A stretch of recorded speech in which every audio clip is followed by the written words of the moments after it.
तो आप सभी का एक बार फिर से स्वागत है हमारे यूट्यूब चैनल श्रीचंद मैथ्स में। तो चलिए स्टार्ट करते हैं आज का वीडियो लेक्चर। देखिए लास्ट वाले वीडियो लेक्चर में हमने आपको एक्सरसाइज 5.2 के क्वेश्चन नंबर 1 से लेकर क्वेश्चन नंबर 5 तक हमने आपको कंप्लीट सॉल्यूशन करके बता दिया था। ठीक है, तो अगर आप उस वीडियो को नहीं देखे तो जाकर देख सकते हैं। हमने अपने चैनल पर एक प्लेलिस्ट सेव करके रख लिया है, कक्षा 10 गणित अध्याय 5 समांतर श्रेणी के नाम से, क्योंकि ये आपका जो अध्याय है वो आपका कौन सा अध्याय है? अध्याय जो है आपका 5वां चल रहा है। ठीक है, 5वां अध्याय आपका क्या है? एनसीईआरटी बुक में समांतर श्रेणी है। क्या है? समांतर श्रेणी। इसी के क्वेश्चन को हम सॉल्व कर रहे हैं। तो अभी तक हमने 5.2 के क्वेश्चन नंबर 1 से लेकर 5 तक हमने आपको कंप्लीट सॉल्यूशन करके बता दिया है। तो इसीलिए कहते हैं कि अगर आप उस वीडियो को नहीं देखे हैं, सबसे जरूरी बात, जो पहली बार इस वीडियो को देख रहे हैं उनके लिए जो आपका पार्ट 1 वाला वीडियो लेक्चर है, ठीक है, जो हमने प्लेलिस्ट में सेव करके रखा है, पार्ट 1 वाला वीडियो लेक्चर, वो जाकर जरूर देखें। क्योंकि अगर पार्ट 1 वाला वीडियो लेक्चर वो देख लेंगे तो बहुत आराम से सारी चीज़ों को कर लेंगे, क्योंकि हमने पार्ट 1 में केवल समांतर श्रेणी के बेसिक कॉन्सेप्ट के बारे में हमने आपको बताया है। ठीक है, तो इस वाले वीडियो लेक्चर में आपको क्वेश्चन नंबर 6 से आगे सोल्यूशन करके बताएंगे। ठीक है, तो चलिए क्वेश्चन नंबर 6 को पढ़ लेते हैं। तो क्वेश्चन नंबर 6 देखिए आपका क्या दिया है। क्या एपी का मतलब समझ रहे हो आपका क्या होता है? अरिथमेटिक प्रोग्रेशन होता है, समांतर श्रेणी होता है। ठीक है, तो इसका मतलब जहां एपी लिखा हो वहां तुरंत समझ लेना कि वो आपका क्या है? समांतर श्रेणी है।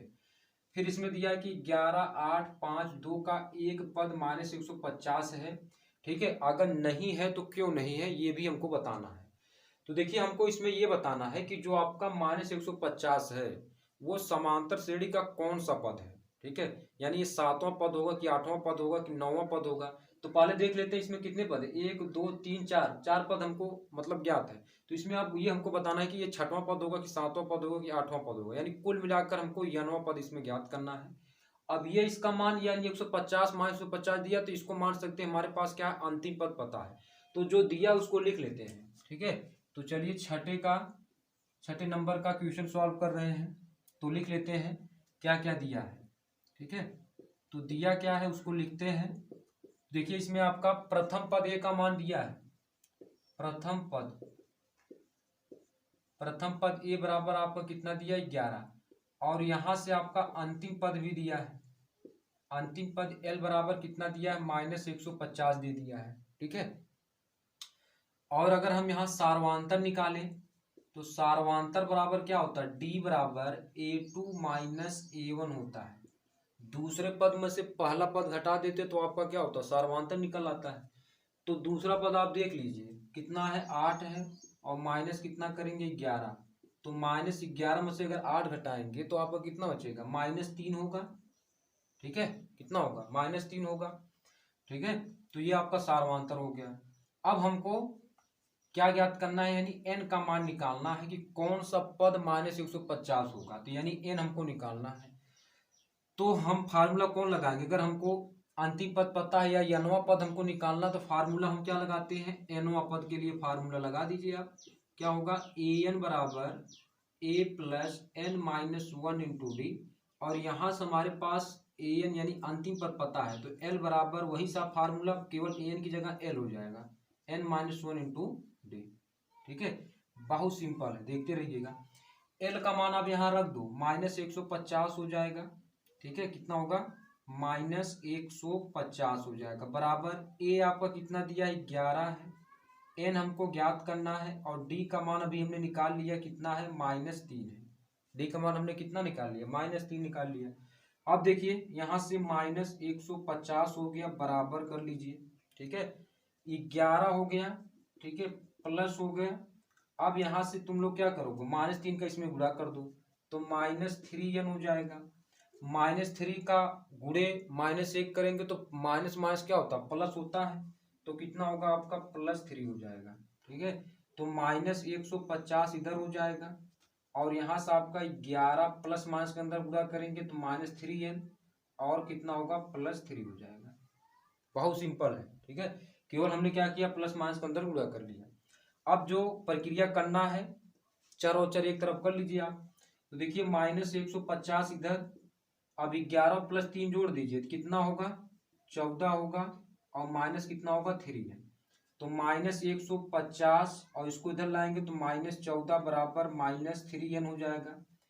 150 और 14 जोड़ेंगे तो आपका कितना होगा, 4 ये होगा, और कितना होगा यहाँ 5 1 6 होगा, -164 बराबर -3n, कैंसिल कर देंगे, माइनस माइनस कैंसिल हो जाएगा क्योंकि माइनस यहाँ।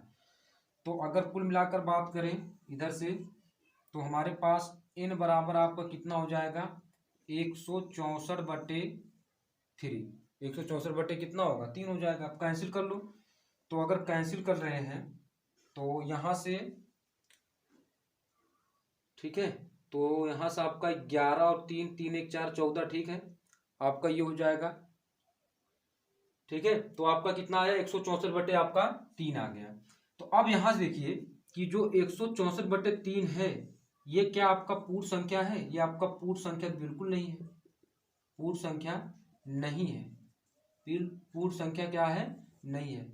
जब ये पूर्ण संख्या नहीं है तो हम ये कह सकते हैं कि जो ये -150 है, यानी इस तरीके से हम कह सकते हैं कि इसका कोई भी पद, यानी कोई भी पद आपका -150 नहीं होगा। क्यों नहीं होगा, क्योंकि जो हमने n का मान हमने निकाला है ये आपका क्या है, पूर्ण संख्या नहीं है। जबकि किसी भी कोई भी समांतर श्रेणी हो, अगर उसमें हमको n वां पद निकालना है तो n वां पद का जो मान आता है वो आपका क्या होता है, पूर्ण संख्या में आता है। ठीक है, लेकिन आपका ये पूर्ण संख्या नहीं है, इसलिए हम कहेंगे कि जो आपका -150 है वह इस श्रेणी का कोई भी पद नहीं है। ठीक है, तो यहाँ अतः लगाकर आप लिख लीजिए कि अतः -150 इस श्रेणी का, इस समांतर श्रेणी का, इस समांतर श्रेणी का कोई पद नहीं है, कोई पद नहीं है।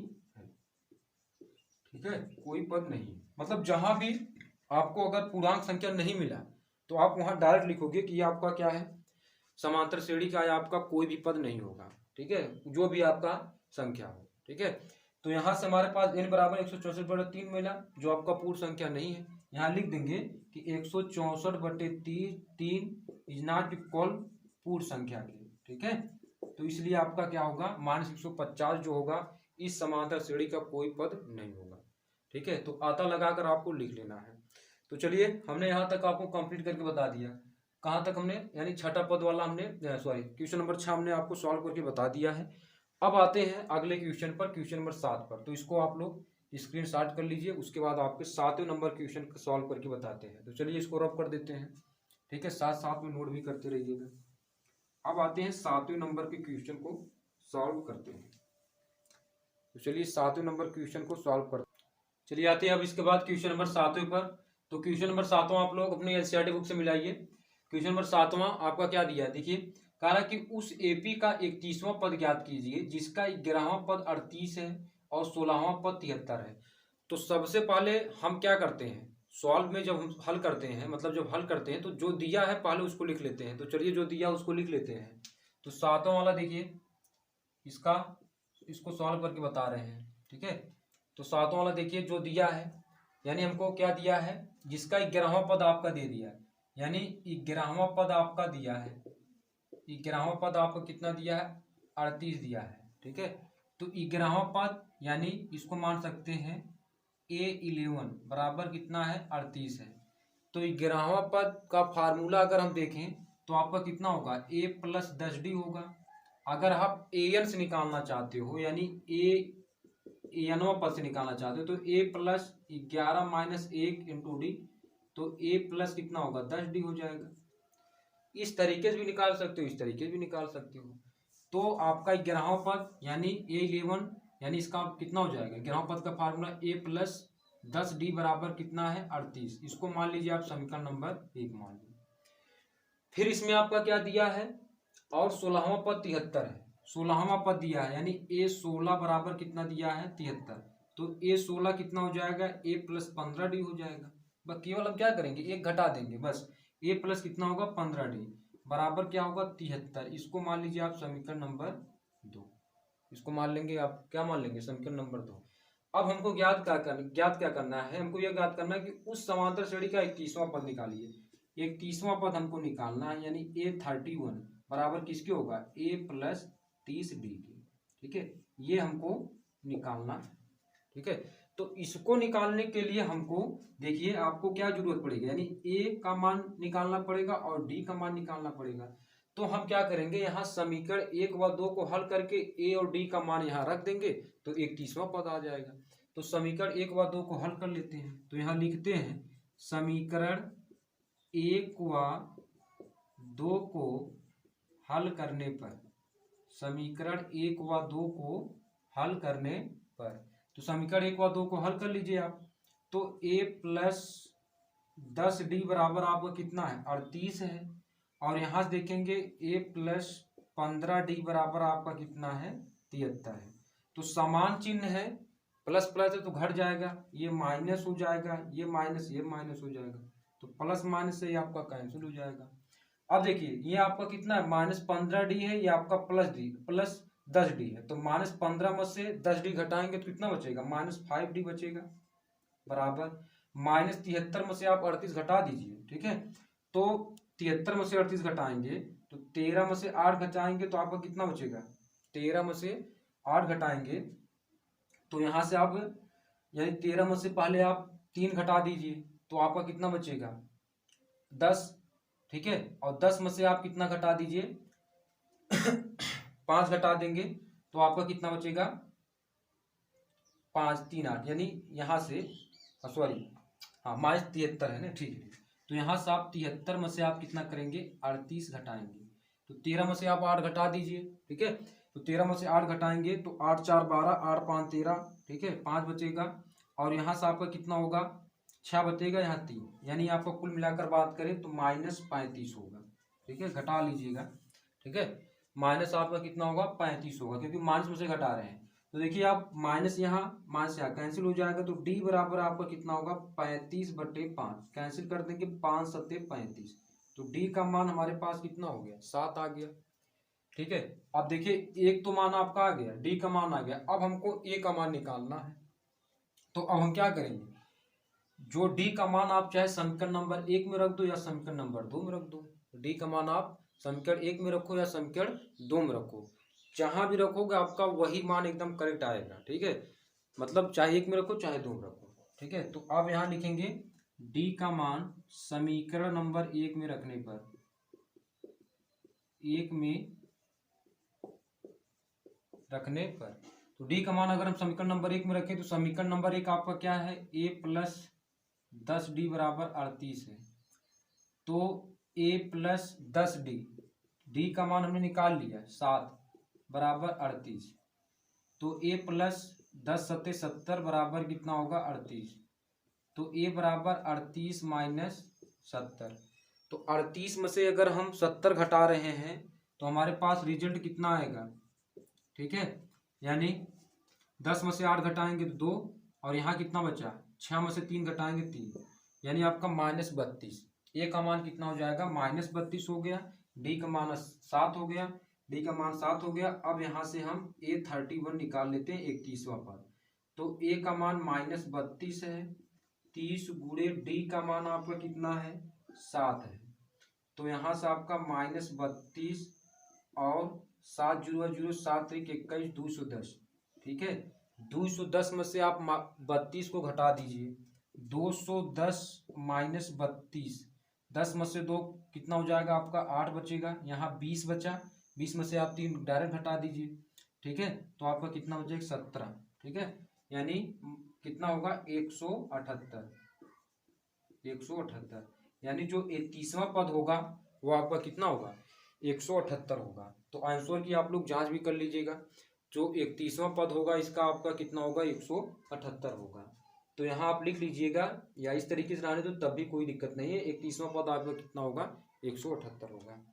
तो चलिए इसको आप स्क्रीनशॉट वगैरह कर लीजिए। इसके बाद हम आपको बताते हैं अगला क्वेश्चन, जो आपका 8वें नंबर क्वेश्चन, उसको सॉल्व करके बताते हैं। तो चलिए 8वें नंबर क्वेश्चन सॉल्व करके बताते हैं। चलिए आते हैं इसके बाद क्वेश्चन नंबर 8 को, ठीक है। क्वेश्चन नंबर 8 को सॉल्व करते हैं। तो 8वां क्वेश्चन को पढ़ लेते हैं। तो 8वां क्वेश्चन आपका क्या दिया है, कहा कि एक एपी में 50 पद है, ठीक है। यानी एक समांतर श्रेणी में कुल पदों की संख्या कितना, 50 है, जिसका तीसरा पद 12 है। तीसरा पद आपको कितना दिया है, 12, और अंतिम पद 106 है। इसका 29वां पद निकालिए। तो जो दिया है पहले उसको लिख लेते हैं, ठीक है। तो देखिए 8वां वाला क्या क्या दिया है, देखिए इसमें आपका क्या दिया है, एक समांतर श्रेणी में 50 पद है, यानी एपी में पदों की कुल संख्या आपका कितना है? 50 है। ठीक है, और अंतिम पद आपका कितना दिया? 106 दिया। तो हम ये कह सकते हैं कि जो 50वां पद होगा वो आपका क्या होगा? 106 होगा, क्योंकि अंतिम पद भाई कितना? 106 है, तो 50वां पद कितना होगा आपका? 106 होगा ने। ठीक है, थोड़ा दिमाग लगाइए इसमें कि इसमें आपका दिया क्या है? इसमें आपका दिया है कि एपी में यानी समांतर श्रेणी में कुल 50 पद हैं, और जिसका तीसरा पद 12 और अंतिम पद 106 है। तो अंतिम पद आपका कितना होगा? 106 होगा। तो 50वां पद यानी nवां पद का फार्मूला यहाँ लगा देंगे। तो A15 बराबर कितना हो जाएगा? 106 हो जाएगा। तो A50 यानी nवां पद का फार्मूला है, तो A + 50 - 1 इंटू डी बराबर कितना? 106 हो जाएगा। तो A + 49D बराबर किसके? 106 के। समीकरण नंबर 1 हो जाएगा। समीकरण नंबर 1 मान लो। अब इसमें जिसका तीसरा पद आपका 12 है, तीसरा पद यानी A3 बराबर 12 है, तो तीसरा पद जब निकालेंगे तो A + कितना होगा? 2D होगा, बराबर 12। समीकरण नंबर आप 2 कर लो। ठीक है, अब समीकरण 1 व 2 को हल कर लो। तो यहां लिख लेते हैं समीकरण 1 व 2 को हल करने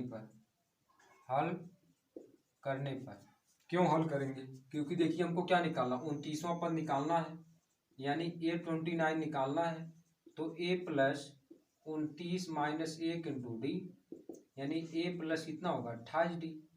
ठीक है, तो A निकालना पड़ेगा, D निकालना पड़ेगा। आप A29 यानी A + 28D डायरेक्ट कर सकते हो। अगर नवा पद निकालोगे तब भी नवा पद से करोगे तब भी कोई दिक्कत नहीं। तो A और D निकालना हमारे लिए बहुत आवश्यक है। तो अब हम क्या करते हैं? समीकरण 1 और 2 को हल कर देंगे तो A और D का मान निकल आएगा। तो एक हमारे पास देखिए क्या है? A + 49D बराबर कितना है? 106 के है। ठीक है, और दूसरा समीकरण A + 2D बराबर आपका कितना है? 12 के।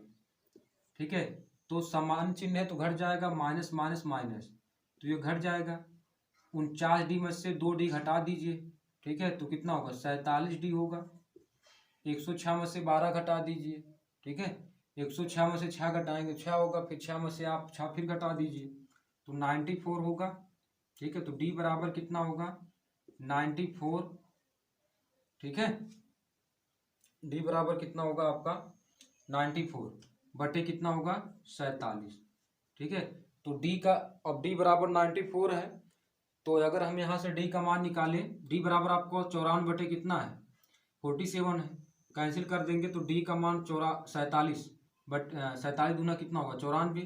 तो D का मान कितना आ गया? 2। ठीक है, अब हमको आवश्यकता क्या है? देखिए, अब हमको A का मान निकालना है, तो हम क्या करेंगे? यहाँ से लिखेंगे D का मान समीकरण नंबर 1 में रखिए या 2 में रखिए, एक ही बात है। समीकरण 1 में रखने पर D का मान आप समीकरण नंबर 1 में रख दीजिए। ठीक है, तो समीकरण नंबर 1 आपका क्या है? A + 49D, ठीक है, बराबर कितना है? 106। तो यहाँ से A + 49 और D का मान अभी हमने निकाला, कितना आया? 2 बराबर 106। A + 49 दूना कितना होगा आपका? 98 होगा। तो 98 बराबर 106। तो A बराबर 106 - 98, तो A बराबर कितना हो जाएगा? 106 में से 98 घटाएंगे तो 8 आएगा। A का मान अब यहाँ रख दीजिए। ठीक है, 29वां पद हम निकाल रहे हैं, तो A का मान देखिए 8 है, और 28, और D का मान इसमें हमारे पास कितना है? 2 है। ठीक है, 2 रख दीजिए। तो यहाँ से A29 बराबर 8 + 28 दूना कितना होगा? 56 होगा। कितना होगा? 56। तो A29 बराबर कितना होगा? 56 और 8 जोड़ दीजिए, 8 × 6 = 14 हो जाएगा। ठीक है, और ये यानी 29वां पद आपका कितना हो जाएगा? 64 हो जाएगा। कितना होगा? 64 होगा। तो इस प्रकार देखिए हमने आपको क्वेश्चन नंबर 6, 7 और 8 का कंप्लीट सोल्यूशन करके बता दिया है। अब चलिए आगे इसको आप लोग स्क्रीनशॉट वगैरह कर लीजिए। उसके बाद अगला क्वेश्चन बताते हैं। अब 8वें यानी 9वें नंबर से आगे क्वेश्चन सॉल्व करके बताते हैं। तो चलिए इसको रब करते हैं। अब इसके बाद आते हैं 9वें क्वेश्चन पर। तो देखिए 9वां क्वेश्चन आपका क्या दिया है, ठीक है। तो 9वां क्वेश्चन आपका इसमें यह दिया है कि यदि किसी समांतर श्रेणी के तीसरे और 9वें पद क्रमशः 4 और -8 है तो इसका कौन सा पद शून्य होगा। तो देखिए हम इसमें क्या कैसे इसको सॉल्व करते हैं। जो दिया है पहले उसको लिख लेते हैं। तो यहाँ 9वें वाले का क्वेश्चन सॉल्व करके बता रहे हैं, ठीक है। तो क्या क्या दिया है, यानी यदि किसी समांतर श्रेणी के तीसरे और 9वें पद, यानी तीसरा पद a3 बराबर कितना दिया 4, तो a3 यानी तीसरे पद के लिए फार्मूला क्या हो जाएगा a प्लस 2d बराबर कितना हो जाएगा 4। इसको मान लीजिए आप समीकरण नंबर 1। उसके बाद आपका 9वां पद यानी a9 बराबर कितना दिया आपका -8 दिया है। तो 9वें पद के लिए यानी a प्लस 8d बराबर कितना होगा -8। ये आपका समीकरण नंबर 2 हो जाएगा, ठीक है। अब निकालना क्या है, इसमें कौन सा पद शून्य होगा। तो मान लेते हैं कि जो nवां पद होगा वो आपका शून्य होगा। nवां पद आपका क्या होगा, शून्य होगा, ठीक है। तो सबसे पहले यानी nवां पद शून्य होगा, तो यानी इसका मतलब ये है कि a plus n minus 1 into D बराबर 0, ठीक है। यानी इसमें हमको n का मान निकालना है कि कौन सा पद शून्य होगा, इस समांतर श्रेणी का कौन सा पद शून्य होगा, ये हमको निकालना है। यानी हमको कुल मिलाकर n निकालना है। तो इसके लिए हमको a और d का मान निकालना पड़ेगा। तो हम क्या करेंगे, समीकरण 1 व 2 से a और d का मान निकाल लेते हैं। तो यहाँ लिख लेते हैं कि समीकरण 1 व 2 को हल करने पर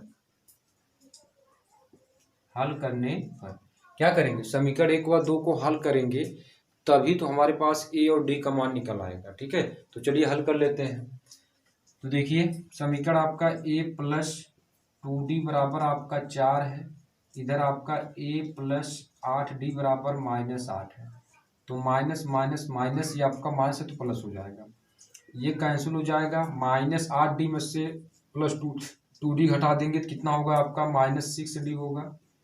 और ये 8 4 12, तो d बराबर 12/-6, तो 6 दूना 12 यानी d का मान कितना होगा -2 होगा। अब d का मान निकल आया, हमको a का मान निकालना है। तो हम क्या करेंगे, d का मान यहाँ रखेंगे। d का मान समीकरण नंबर 1 में रखो या 2 में रखो कोई बात नहीं, समीकरण 1 में रख दे रहे हैं। समीकरण 1 में रखने पर तो d का मान समीकरण नंबर 1 में रखेंगे तो क्या है a प्लस 2d बराबर आपका 4 है, ठीक है। तो a प्लस 2 गुणे d का मान -2 बराबर 4, तो 2 दूना 4, ठीक है। तो a बराबर 4 प्लस 4 हो जाएगा। तो a का मान कुल मिलाकर कितना हो जाएगा 8। a का मान 8 हो गया और d का मान कितना हो गया आपका -2 हो गया। अब a और d का मान आप रख दीजिए इसमें। तो a का मान 8 प्लस n-1 और d का मान हमने भी निकाला -2 बराबर 0। अब इसको हल कर देंगे तो 8 प्लस इसमें -2n होगा और +2 बराबर कितना होगा 0। तो यहाँ से आपका प्लस का अंदर उड़ा तो प्लस माइनस का -2n और +2 बराबर 0। 8 2 कितना होगा 10 होगा, -2n बराबर 0, ठीक है। तो यहाँ से आपका कितना होगा, यहाँ से तो इसको उधर लेकर जाएंगे तो 10 बराबर कितना होगा 2n, तो n बराबर 10/2 कैंसिल कर देंगे, 2 पंचे 10 यानी n का मान आपका कितना हो जाएगा 5। तो कुल मिलाकर बात करें कि इस समांतर श्रेणी का जो 5वां पद होगा वो आपका क्या होगा शून्य होगा। 5वां पद क्या होगा शून्य होगा, ठीक है। 5वां पद आपका क्या होगा शून्य होगा। तो इसको नोट कर लीजिए तुरंत। इसके बाद आते हैं 10वें नंबर क्वेश्चन की तरफ आते हैं और 10वें नंबर क्वेश्चन सॉल्व करके बताते हैं, ठीक है। तो नोट कर लीजिए इसको तुरंत। उसके बाद आते हैं 10वें नंबर क्वेश्चन पर। चलिए नोट तो कर ली होगी। अब इसके बाद इसको रफ करते हैं और 10वें नंबर क्वेश्चन क्या है उसको सॉल्व करते हैं।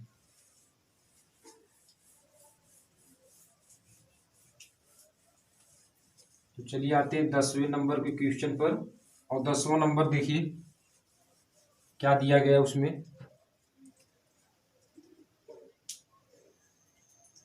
10वां देखिए क्वेश्चन को पढ़िए। कह रहा है किसी समांतर श्रेणी का 17वां पद उसके 10वें पद से अधिक है। 10वें पद से अच्छा कितना अधिक है इसमें आपका दिया है 10वें पद से 7 अधिक है। ठीक है, 10वें पद से कितना अधिक है, 10वें पद से 7 अधिक है। तो इसका सारवांतर निकालिए, यानी कुल मिलाकर हमको इसमें डी का मान निकालना है। तो देखिए किसी समांतर श्रेणी का जो 17वां पद है, यानी 17वां पद आपका क्या है, वो आपका क्या है 10वें पद से 7 अधिक है, +7 किससे अधिक है 10वें पद से, यानी यहाँ 10वां पद से। 17वां पद जो है वो आपका क्या है 10वें पद से 7 अधिक है, तो अधिक के लिए प्लस लगा देंगे। तो यहाँ से A17 यानी A प्लस कितना होगा 16D होगा, +7 हो जाएगा A10 यानी A प्लस कितना होगा 9D। इसको इधर करके उधर कर दीजिए इसको, तो यहाँ से हमारे पास कितना होगा इसका रिजल्ट। ठीक है, तो यहाँ से इसमें इसको इधर करेंगे तो आपका रिजल्ट कितना होगा। ठीक है, तो यहाँ थोड़ा सा इसको थोड़ा फिर से पढ़ लीजिए। कह रहा है कि किसी समांतर श्रेणी का 17वां पद उसके 10वें पद से 7 अधिक है। तो 10वां पद से 7 अधिक है, तो यहाँ हम कितना लगाएं, यहाँ +7 करेंगे। ठीक है, ये आपका होगा क्योंकि आपका 10वें पद से 7 अधिक है, तो ये आपका हो गया। यहाँ आपका क्या होगा +7 हो जाएगा। अब इसको इधर करेंगे तो A + 16D minus A minus कितना होगा 9D बराबर कितना हो जाएगा 7। ये प्लस माइनस से कैंसिल हो जाएगा, 16D में से 9D घटा दीजिए तो कितना होगा आपका। ठीक है, तो यानी आपका कुल मिलाकर बात करें तो 7D हो जाएगा। ठीक है, 16 में से 9 घटाएंगे तो आपका कितना होगा 7D बराबर 7। तो D बराबर आपका कितना होगा 7/7 कैंसिल कर देंगे तो कितना होगा 1। ठीक है, तो इसका सारवांतर कितना हो जाएगा आपका 1 हो जाएगा।